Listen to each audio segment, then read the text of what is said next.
Hi, welcome back in once again in my YouTube channel. I'm Mr. Avhad Sir. Today we are going to learn about a 10th English 2.4. The name of the lesson is An Epitome of Courage. तर चला विद्यार्थी मित्रांनो, आज आपण An Epitome of Courage धैर्याचे मूर्तिमंत रूप हा doctor Stephen Hawking यांच्या ऑटोबायोग्राफी यावर आधारित आत्मचरित्रावर आधारित the life story of doctor Stephen Hawking. It's very interesting. This is the story of a man has a handicap. या स्टोरीमध्ये आपण स्टीफन हॉकिंग यांचा जीवनपट की त्यांचा कशा प्रकारे आजारी असून सुद्धा this is the greatest scientist in modern age. तर या युगामधील अतिशय एक थोर अशा शास्त्रज्ञापैकी एक डॉक्टर स्टीफन हॉकिंग आहेत. एलियस घेरिंग डिसीज किंवा ह्या आजारापासून त्यांना खूप त्यांची जी बॉडी आहे ती साथ देत नसताना सुद्धा कशा पद्धतीने ते जगले आणि त्यांनी एक ग्रेटेस्ट सायंटिस्ट म्हणून नाव कमावलं. Let's start now. Please don't forget to subscribe my channel English for you. Like, share and comment.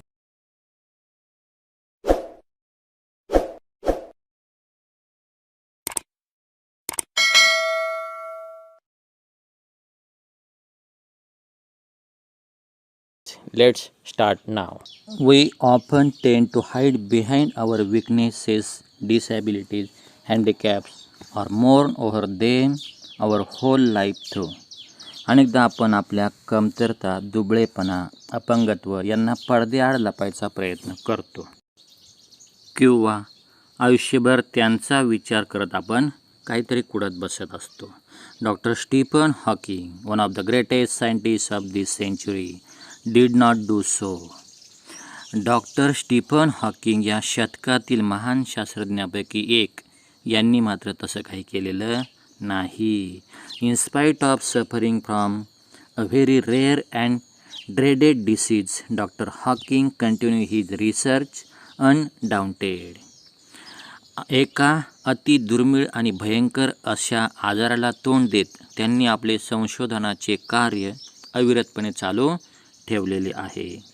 His exemplary courage should inspire us to do our best even under trying circumstances.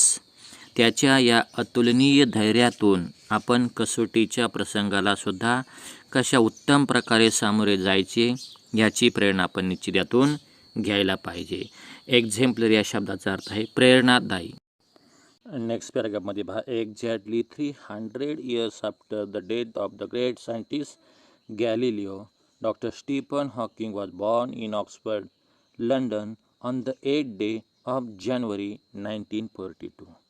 अशा या महान शास्त्रज्ञ जो आहे Galileo यांच्या मृत्यूनंतर बरोबर 300 वर्षांनी 8 जानेवारी 1942 साली ऑक्सफर्ड येथे डॉक्टर स्टीफन हॉकिंग यांचा जन्म झालेला आहे.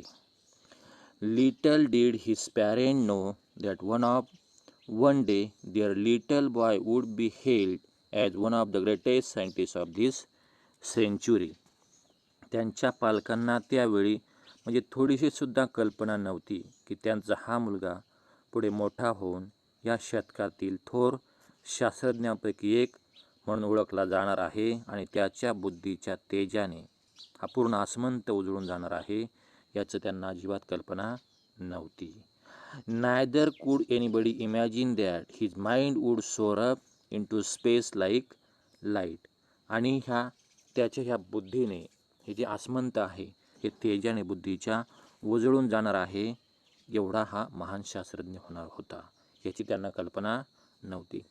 मोर importantly none could predict that he would be the very epitome of courage. आणि तो म्हणजेच धैर्याचा महामेरू म्हणून नावाजला जाणार आहे याचा कोणाला सुद्धा अंदाज नव्हता किंवा कोणीसुद्धा भविष्यवाणी वर्तवली नव्हती. अशा या महान शास्त्रज्ञाबद्दल आपण आज माहिती पाहत आहोत. Doctor Stephen Hawking. नेक्स्ट पॅराग्राफमध्ये करेज इज वंडरफुल थिंग्स धैर्य ही अतिशय विलक्षण आणि अशी एक गोष्ट आहे. इट इज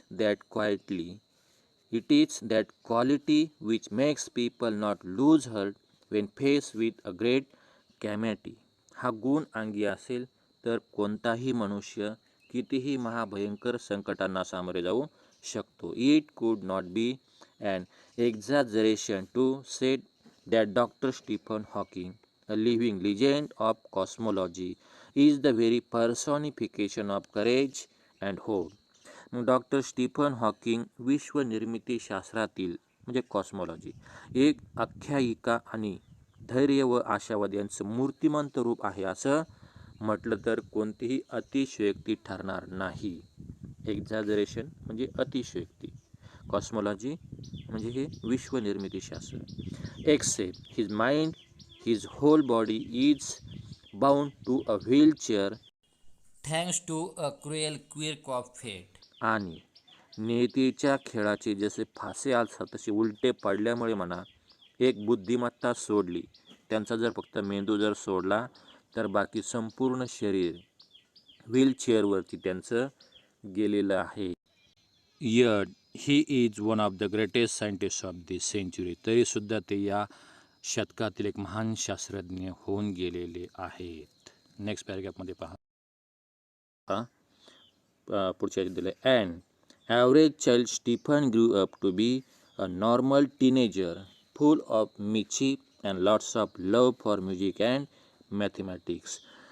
स्टीफन हा एखाद्या सर्वसाधारण मुलाप्रमाणे भरपूर खोड्या काढणारा, गणितावर आणि संगीतावर अतिशय प्रेम करणारा असा एक किशोरवयीन मुलगा होता. Even though his father wanted him to study medicine he was bent on studying mathematics. त्याने वैद्यकीय शिक्षण घ्यावे असे त्याच्या वडिलांना वाटत होते, पण स्टीफनचा त्याला त्याच्याकडे आवड नव्हती. गणिताकडे त्याचा जास्तीत जास्त कल होता, त्याला गणिताची आवड होती. The university of Oxford at that time did not have a course in mathematics, so he opted to study physics instead. मात्र त्यावेळी ऑक्सफर्ड विद्यापीठामध्ये गणिताचा अभ्यासक्रम नव्हता आणि त्यामुळे नाविलाजाने त्याऐवजी त्याने फिजिक्स म्हणजे भौतिकशास्त्राचा अभ्यास करायचं ठरवलं. At the age of 70, Stephen started noticing that he was becoming increasingly clumsy and even fell down a couple of times for no reason. 17 वर्षाचा असताना स्टीफन यांना आपल्या हालचालीत एक जडत्व आहे, बेजडपणा आहे, तो जाणवू लागला आणि 1-2 वेळा ते आपला तोल जाऊन जमिनीवर खाली सुद्धा पडलेले होते. This perplexed him and he went to see his family doctor, who diagnosed him as suffering from an extremely rare disease, ALS or LOU, gearing disease that affect the nervous system and eventually weakens all the muscles of the body. म्हणजे ते चक्रावून गेले. पुढे त्यांच्या family डॉक्टरचा सल्ला घेण्यासाठी ते गेले. ज्यावेळेस निदान झालं तेव्हा त्यांना अतिशय दुर्मिळ एका आजाराने ग्रासलेला आहे, तो म्हणजे ALS किंवा LOU, गेहरिंग डिसीज नावाचा हा आजार.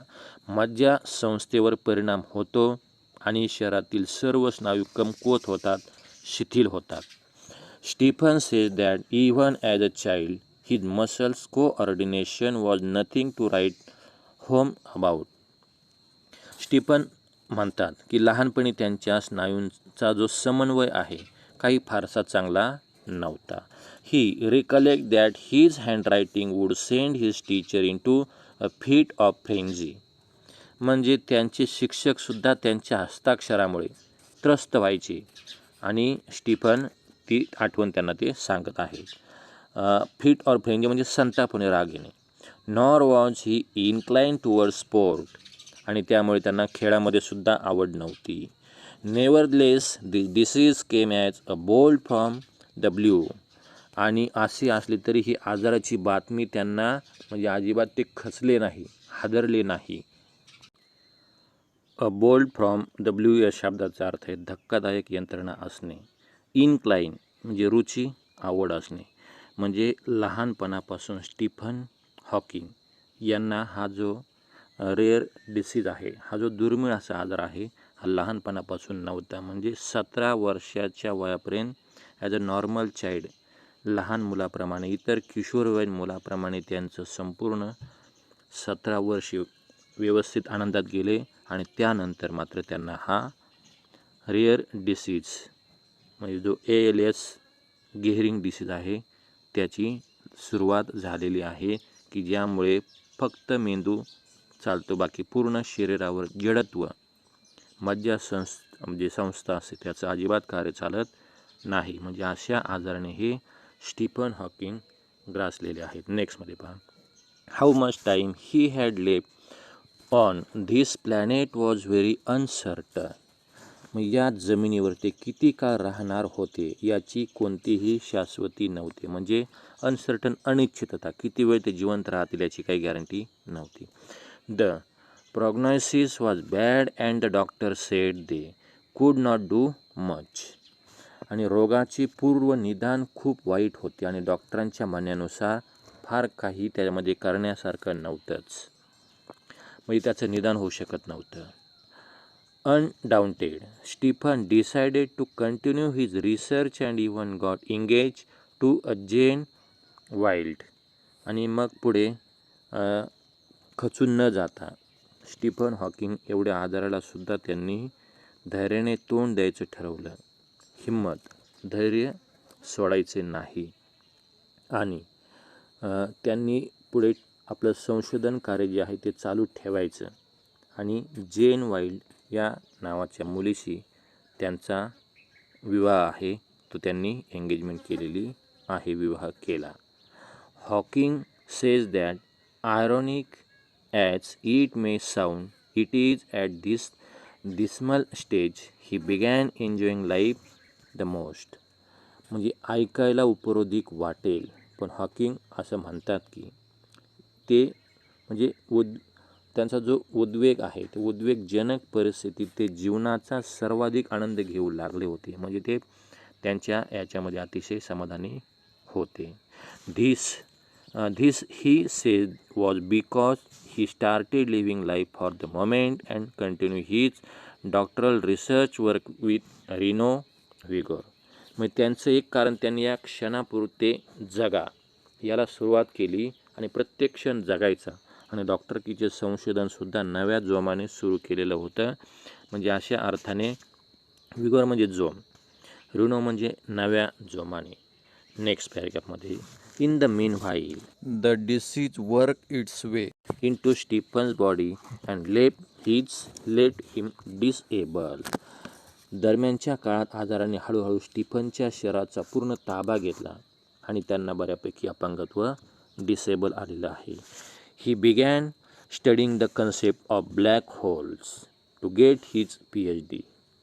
आणि PhDसाठी त्यांनी ब्लॅक होल म्हणजे कृष्णविवर या संकल्पनेत, हा जो विषय आहे त्यांचा, याचा अभ्यास करायला सुरुवात केलेली होती. म्हणजे त्यांनी जो PhDचा त्यांचा विषय होता ब्लॅक होल्स म्हणजे कृष्णविवर ह्या, आणि त्यावेळेस त्यांना नक्की आजाराने जास्त ग्रासलं. By this time he was confined to a wheelchair and was rapidly losing control of his hands and speech. आता ते व्हीलचेअरच्या मदतीनेच फक्त म्हणजे चालू शकत होते. त्यांचे हाताचे आणि तोंडाचे म्हणजे बोलण्यावरती सुद्धा नियंत्रण झपाट्याने कमी होऊ लागलेले होते. The study of black holes spark his imagination with bright ideas.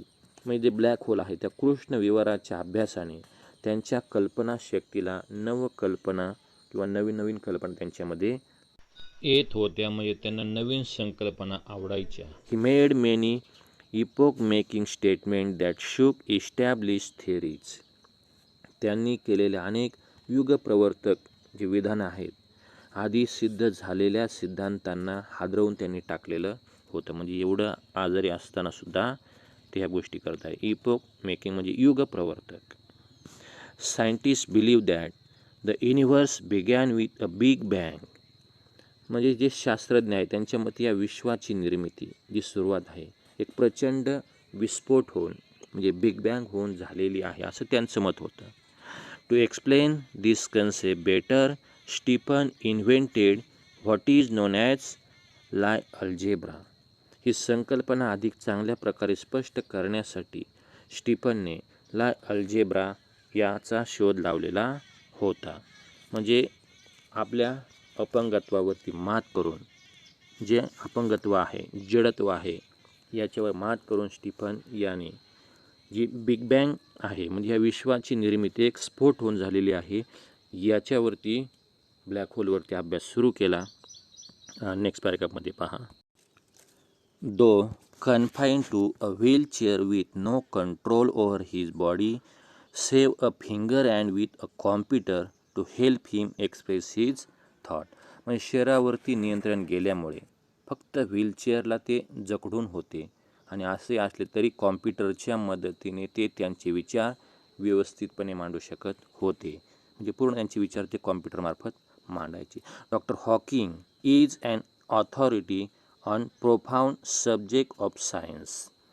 आणि डॉक्टर हॉकिंग विज्ञानातील एक अतिशय महान अशा विषयांपैकी एक अधिकारी व्यक्ती म्हणून ते आहेत.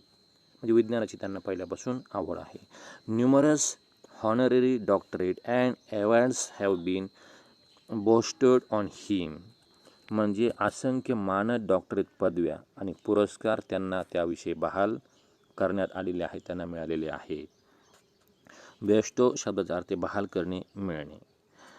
He is a fellow of the royal society. आणि जी रॉयल सोसायटी आहे त्याचे ते एक सदस्य. And a member of the US national academy of science. म्हणजे द रॉयल सोसायटीचे एक ते फेलो आहेत आणि US national academy of science या ठिकाणी हे सदस्यसुद्धा आहेत. म्हणजे बुद्धिमत्तेच्या जोरावर त्यांनी हे मिळवलं आहे. In spite of being considered Einstein's equal in intelligence, doctor Hawking is a very humble man. बुद्धिमत्तेच्या बाबतीत आईन्स्टाईनच्या तुलनेचे समजले जात असूनही डॉक्टर हॉकिंग अतिशय विनयशील आहे. म्हणजे त्यांच्याकडे नम्रता आहे, हंबल आहे. A simple down to earth man. He has author many books dealing with his awesome ideas keeping a layman in mind. सध्या किंवा साध्या व विनम्र अशा या माणसाने आपल्या अफाट कल्पना शक्तीच्या जोरावर सामान्य लोकाला समजेल अशा भाषेत अनेक पुस्तकाच्या रूपात त्यांचे लिखाण त्यांनी केलेलं आहे. मग त्यांचे विचार त्याविषयी त्यांनी मांडलेले आहेत. His writing is full of wit and humour. मग त्यांचं लिखाण अतिशय विनोदी आणि मार्मिक असायचे. He style is so lucid that non scientist can also understand him. म्हणजे त्यांच्या त्या लेखन कौशल्यामुळे ते शास्त्रज्ञ होते आणि विज्ञान तज्ज्ञ नसलेल्या, म्हणजे ज्यांना विज्ञानाच्या विषयी जास्त माहीत नाही त्या लोकांनासुद्धा त्यांची भाषा, लेखनशैली सहज सोपी अशी समजत होती, कळत होती. A brief history of time is one of the best selling books of our time. काळाचा संक्षिप्त इतिहास म्हणजेच a brief history of time हे त्यांचं जे पुस्तक आहे त्या काळातल्या सर्वाधिक खपलेलं पुस्तकापैकी एक आहे. म्हणजे सगळ्यात जास्त विक्री त्या पुस्तकाची झाली. Next paragraph. On being asked how he feels about having the dreadful ALS, doctor Hawking the quintessence of optimism and hope says. म्हणजे ALS सारख्या भयंकर किंवा तो जो आजार आहे ALS डिसीज, त्या भयंकर आजार आपल्याला जडला आहे याविषयी त्यांना काय वाटतं असं विचारलं असता आशावाद आणि सकारात्मकतेचं उत्कृष्ट उदाहरण असणारे डॉकिंग असं म्हणतात की त्यांच्या तोंडचे शब्द आहेत पहा. Not very different from the rest. काय म्हणताय ते? इतरांपेक्षा फार वेगळे वाटत नाही.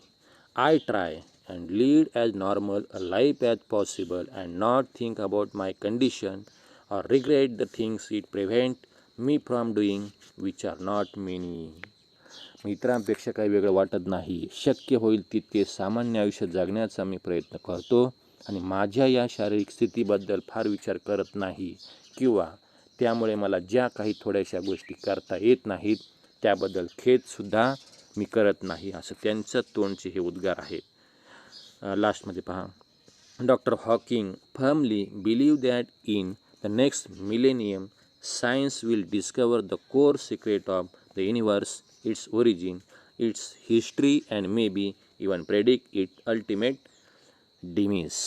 पुढील हजारो वर्षात विज्ञानाला विश्वाचे मूळ रहस्य उलगडता येतील. विश्वाचा प्रारंभ, इतिहास आणि कदाचित विश्वाचा, या जगाचा अंतिम नाश कधी होणार आहे याचं भविष्यसुद्धा वर्तवता येईल, असं डॉक्टर हॉकिंगचं ठाम असं मत आहे. म्हणजे डॉक्टर हॉकिंग यांना असा ठाम विश्वास आहे की पुढील अनेक वर्षामध्ये म्हणा या विश्वाची जी निर्मिती आहे ती कशी आहे याचा शोध लागल्याशिवाय राहणार नाही. लास्ट पॅरेग्राफमध्ये पहा, like doctor Hawking there are many people who display exemplary courage in their lives. Doctor हॉकिंगप्रमाणे असे असंख्य लोक आहेत जे आपल्या आयुष्यात अनुकरणीय आदर्श असे धैर्य प्रदर्शित करीत असतात. Let us salute all those brave people who in spite of being disabled strive to do their best.